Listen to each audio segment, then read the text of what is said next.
Podcast is now starting. All attendees are in listen-only mode.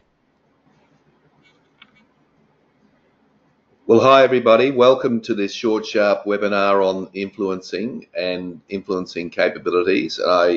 Tim Baker's my name, and I will lead you through the process in this short session on influencing capabilities.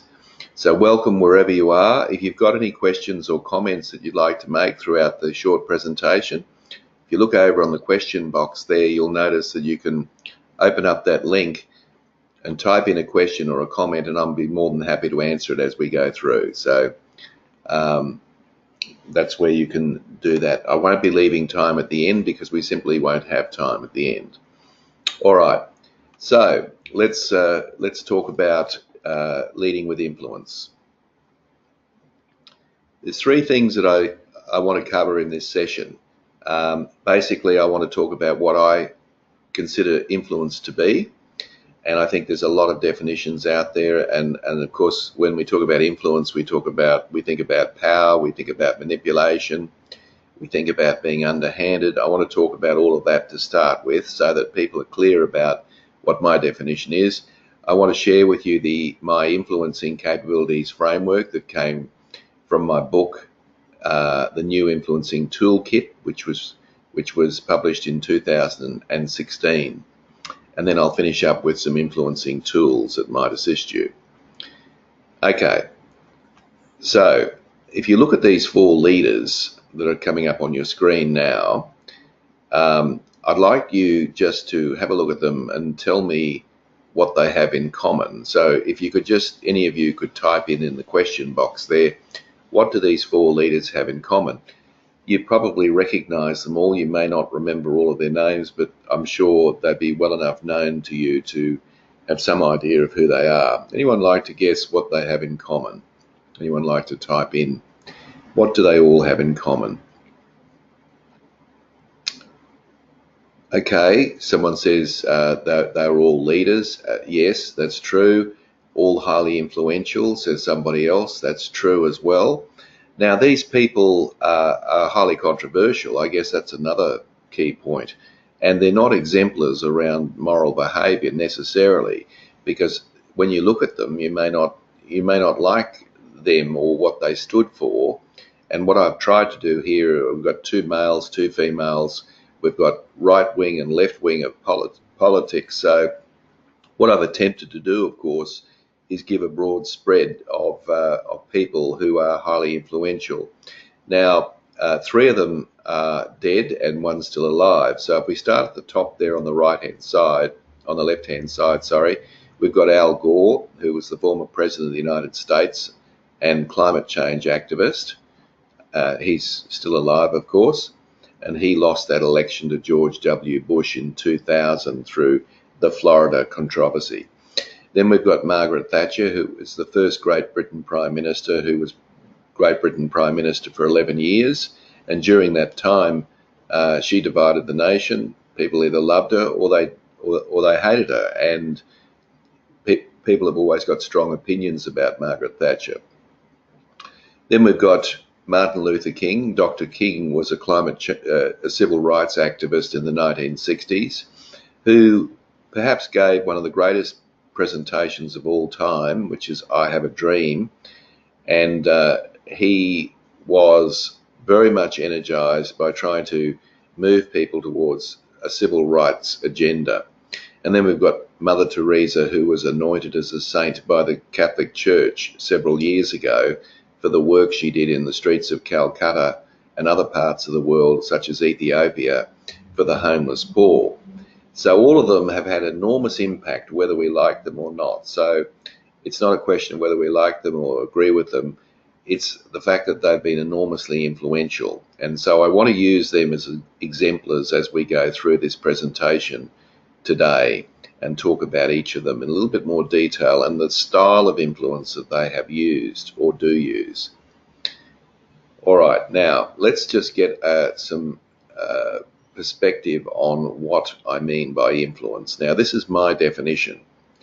So to me, and this is, you can go and Google this and you'll get a whole myriad of different definitions, but in my view, Influence is the power to make other people agree with your opinion or get them to do what you want willingly and ethically. So it's about either changing people's thinking or their behaviour, and doing it in a way that is ethical and also transparent. So in other words, people know they're being influenced, and even though they know they're being influenced, they're quite happy to be influenced. So that's my definition.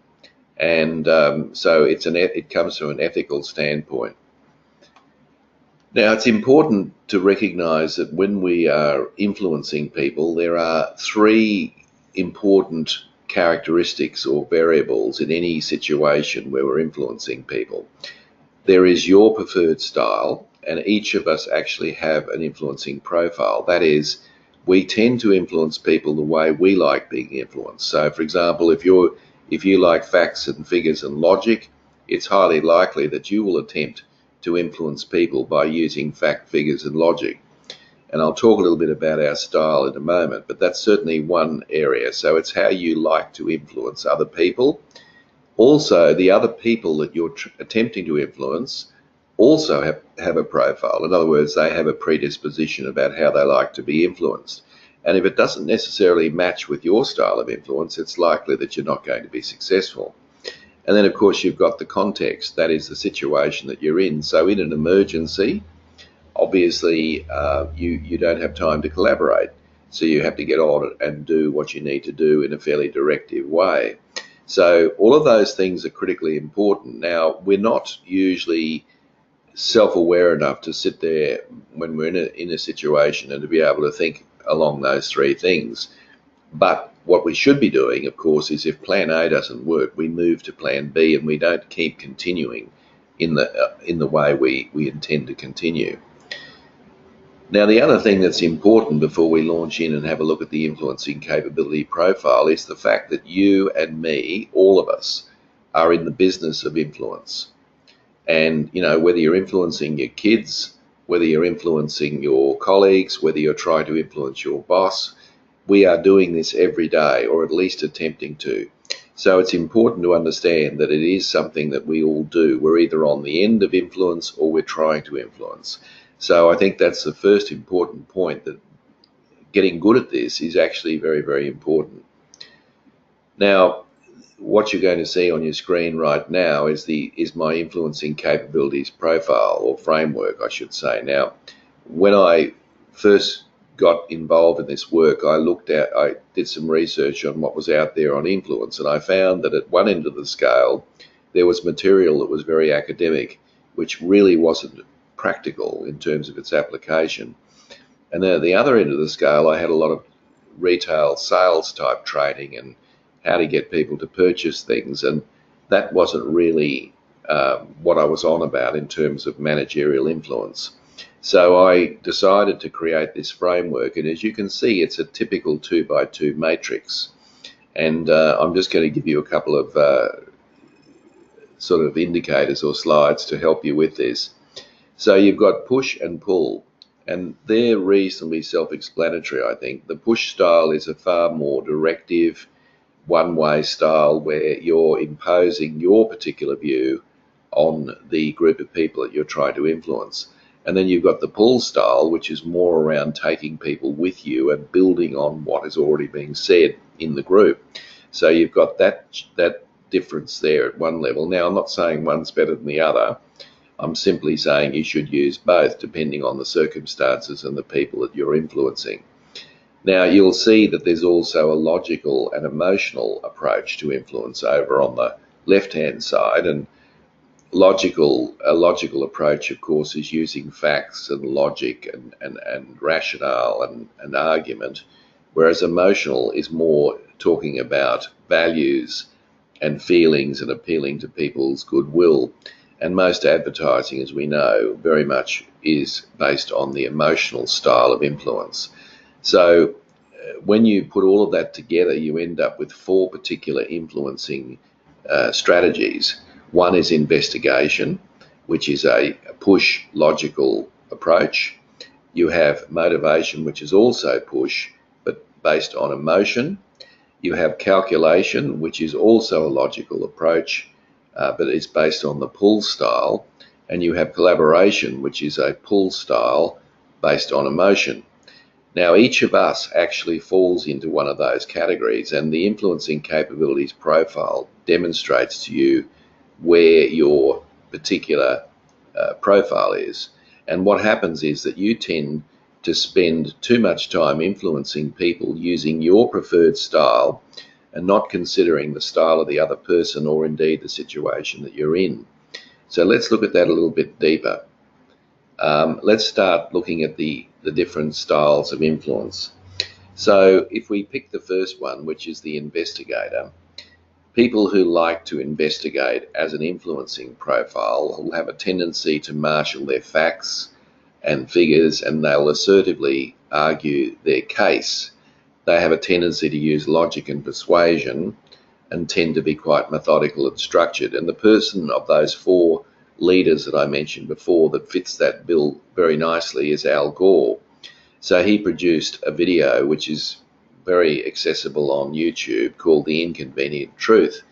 And in that video, he gives a procession of charts, graphs, statistics, and a whole lot of analysis around attempting to convince people why we need to do things differently for the purposes of climate change. And if you look at that, you can see clearly that that's his style. So in terms of occupations or people that actually do use that style, you've got a couple there that are fairly obvious.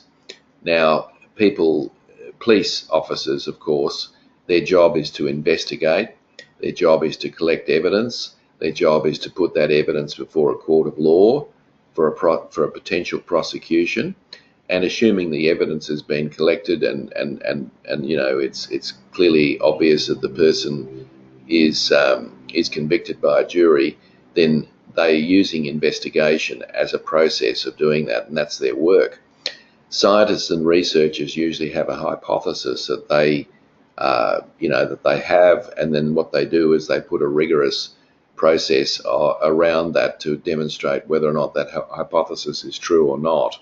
And of course, scientists and researchers can be highly influential by using investigation through their research methodologies. Now, where you would use this would be in workplace investigations around safety or harassment, for example, where you basically got to do an investigation. And you do the investigation as rigorously as you can, perhaps even write a report. And what happens out of that is, if it's done rigorously, then clearly it may influence some form of change or whatever. But I think where you wouldn't use it, and I think this is where a big mistake where investigators may try to use it, is if you're looking at a change initiative where you want people to be emotionally engaged in a particular cause or direction, facts and figures aren't necessarily going to work for you. So again, it depends on the context of when you use it, but in certain circumstances, as I've mentioned, of course, it's very, very effective. Now, let's look at the next, and of course, let's look at the next one, and the next one is calculation. Now, I had a bit of trouble finding a better word than calculation, or calculators, because I needed to have words that ended in or. So calculator sounds a little bit devious, but it's not necessarily. Calculators are people, or calculators as influencers. What they like to do is they like to sell the benefits of an approach on the one hand, and on the other hand, they want to talk about the pitfalls of staying where we are. In other words, putting pressure on to suggest that we need to have a change. So they're more process driven. It's certainly still a logical approach. And I'll give you a good example of that. I walked past Harvey Norman's the other day, and there was a sign on the door saying 40% off all laptops. I wasn't intending to buy a new laptop, but I thought I'd go in and have a look. As soon as I got in the door, there was another sign saying must purchase by the close of business today. So retailers use this a lot. They use calculation a lot. In other words, they talk up benefits, in this case the 40%, and of course they put a deadline on that as well. So, you've got to take advantage of that today. And so if you think about Margaret Thatcher, the Great Britain Prime Minister, you were either for her or against her. There was nothing in between. And she was very clear about what she stood for, stood her ground, and of course there was a huge amount of opposition to a lot of what she did during that time. But nevertheless, it was very, very clear where she stood on issues, because she talked up the benefits of her position and she talked down the the negative approach of not doing something when she was proposing a solution. So when would you use this, and what sort of people would be engaged in this sort of process? So if you've got, salespeople, as I mentioned, use this kind of calculation pressure to get people to purchase. But they're not the only ones. You've also got, for example, financial advisors who might talk about the best deal going and then get in on the ground floor and putting a little bit of pressure on their client to purchase. Animal trainers, of course, will train their animals by giving them treats on the one hand, and perhaps they'll carry around a light whip on the other. And what it does is it sort of coaxes the animal into doing what it intends to do, whether it's in the circus or whatever. And of course, if you think about a good teacher that you had at school, normally what would happen there is that the teacher probably was very clear about where the line in the sand was, and you knew exactly where you stood with that teacher. So that's another example.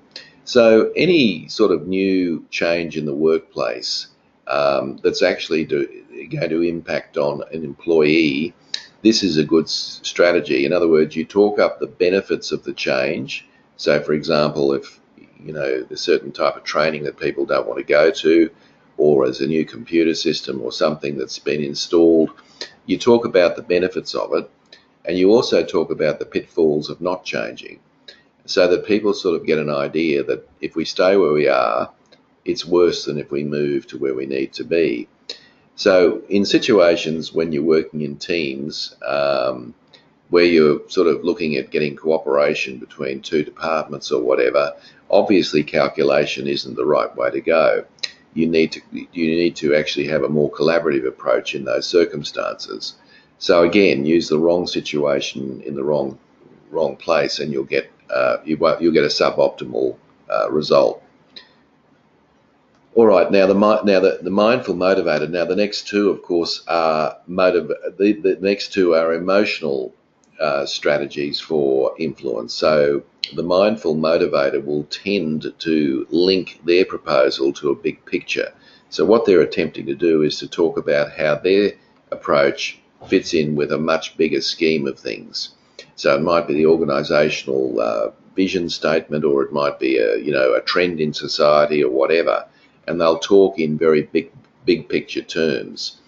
Probably a shortage of facts, and if you go on YouTube and you look at Martin Luther King's speech, I Have a Dream, you'll notice that there are absolutely no facts whatsoever in the speech. It's just beautiful rhetoric and timing and words and so forth.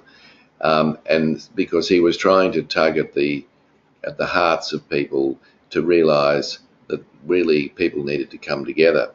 So Martin Luther King is a very good example of somebody who used motivation to great effect. They're usually good at telling good stories and are able to use the stories to make a compelling point. Now, if you think about occupations that use this, you've got entrepreneurs. So a Richard Branson or an Elon Musk, for example, usually have a great vision about what they want to do, and what they do is they surround themselves with people that will give expression to that. Public relations agents, artistic directors are in the same boat. So where you would use it is where you want to create a sense of commitment. So you actually want to win the hearts of people, perhaps to a strategic direction. And that is more an emotional approach than it is a logical approach, because you want them committed, you want them engaged. And engagement is very much an emotional approach, not so much a logical approach.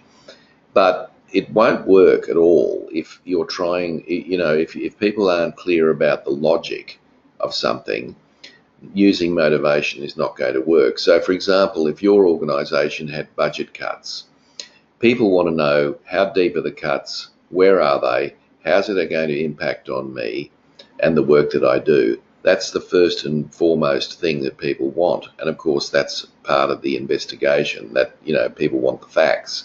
Once they have the facts, they might then be interested in moving forward, but they want the detail first. So that's a place where it wouldn't work. Okay, and moving on to the last one is the Collegial Collaborator.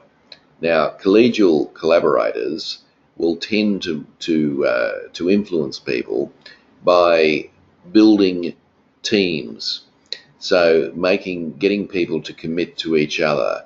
So whereas motivation is getting people to commit to a cause, collaborators are getting each other to commit to each other.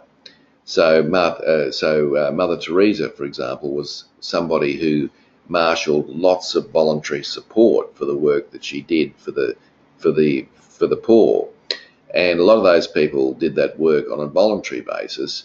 And for her to do that, she had to basically gain their trust and build a team around her. So that's an example. Now, occupations that fit the bill would be occupations such as a conductor of an orchestra.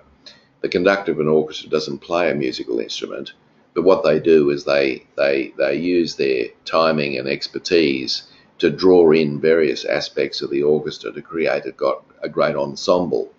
So that would be an example. Funeral directors, for example, most people don't want to be at a funeral, but they've got to bring the whole thing together.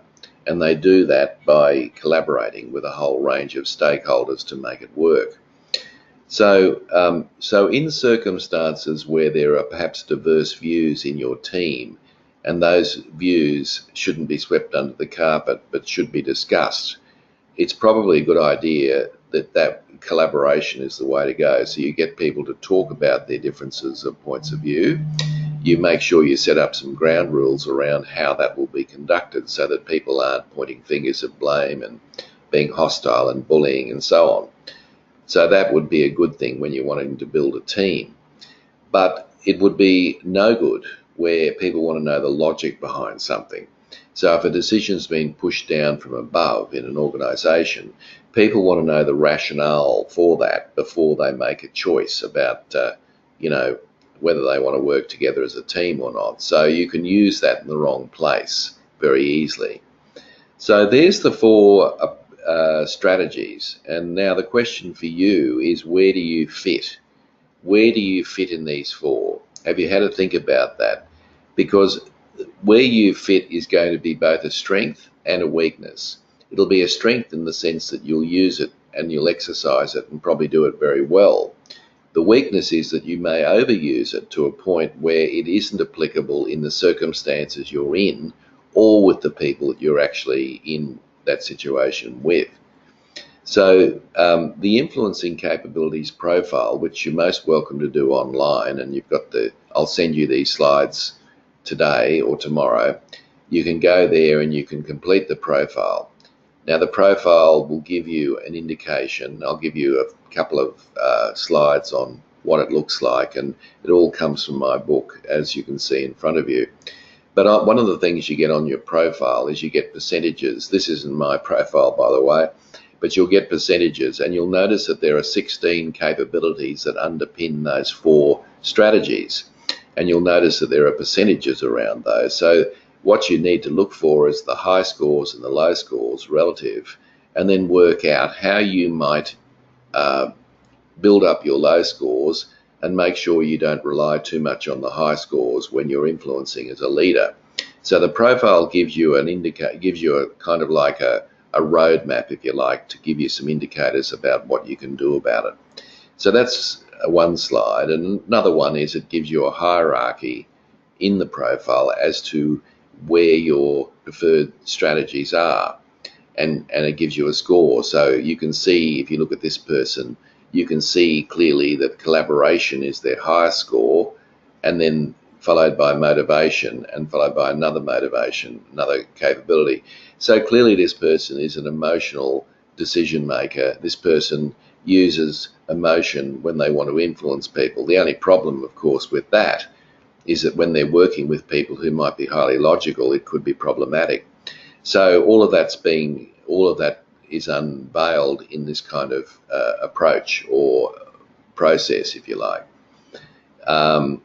You get lots of charts and graphs around where you compare in relation to, push, pull, logical and emotional, as you can see.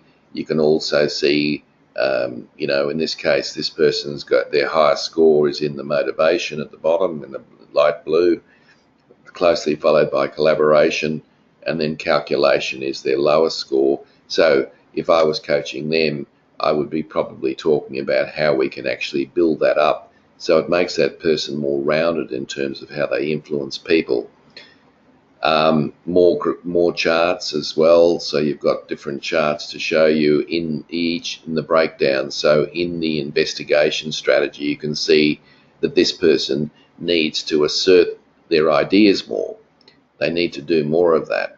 They're countering arguments, so they're quite good at rebutting arguments when they come to them, but they probably need to be a bit proactive about how they might get across their ideas in the first place.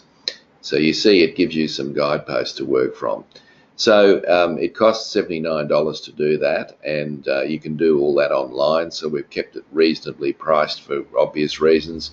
The moment you've done it online, of course, you have your profile. You don't have to do anything else.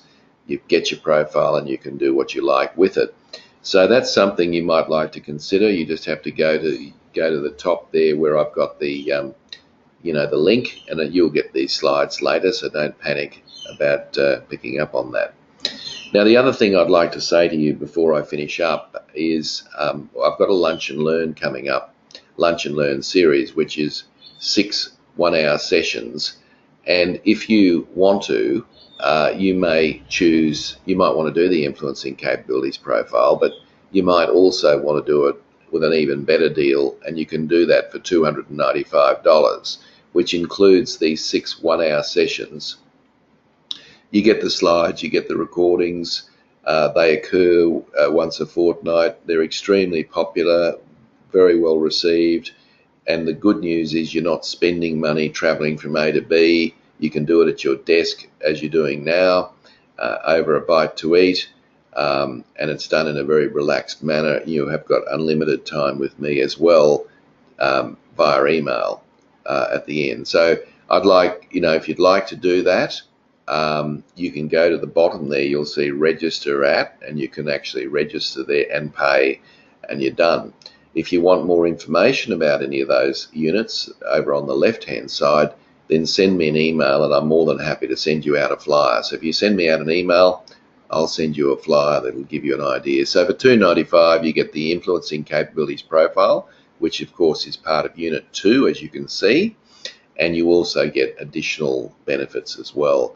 So look, that's pretty much it from me, unless anyone's got any questions, comments, observations, or of course you can talk to me offline, send me an email and ask me any questions you like. So that's pretty much it from me. Thank you for being involved. I'm looking forward to hearing from you, and I will also, of course, send out to you, as I've said, you'll get the slides from today, you'll get the recording for today, and you can review that in your own leisure as well. So thanks everyone, and I wish you a great weekend, and thanks for spending half an hour with me. I really appreciate it. Thank you and goodbye.